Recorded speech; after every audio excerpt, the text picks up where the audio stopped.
విద్యుత్ ఘాతం వల్లే గుల్జర్ హౌస్ లో అగ్ని ప్రమాదం జరిగిందని అగ్నిమాపక శాఖ డీజీ నాగిరెడ్డి తెలిపారు. ఇక ఇంటిలో చెక్కతో చేసిన ప్యానెళ్ల వల్లే మంటలు వ్యాపించాయన్నారు.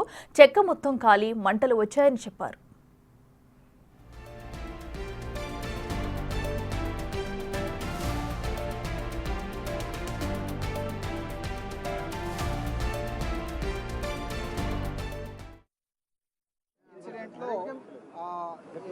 జరిగిన కారణం అయితే మెయిన్స్ దగ్గర షార్ట్ సర్క్యూట్ అని చెప్తున్నారు. ఎందుకంటే అక్కడ ఉన్నటువంటి 2 షాపులు కూడా కంప్లీట్గా కాలిపోవడం జరిగింది. ఈ మధ్య కాలంలో వాళ్ళు చెప్పిన దాని ప్రకారం మొత్తం కూడా వుడెన్ ప్యానెల్ తోటి డెకరేట్ చేసినారని చెప్తున్నారు.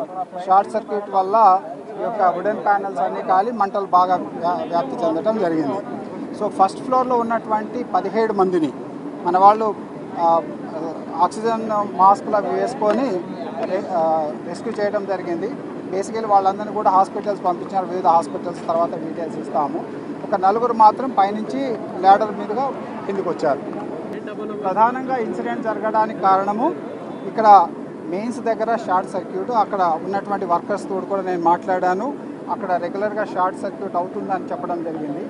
ఇంటి లోపల మాత్రం ఎటువంటి ఫైర్ ప్రికాషన్స్ సంబంధించినటువంటి ఏమీ కూడా తీసుకోలేదు. ఈ బిల్డింగ్ మాత్రం G+2 G+1 బయటికి కనిపిస్తుంది, బట్ G+2 లోపల ఉంటుంది. First floor and second floor complete residential area, ground ఫ్లోర్లో అన్ని షాప్స్ ఉన్నాయి.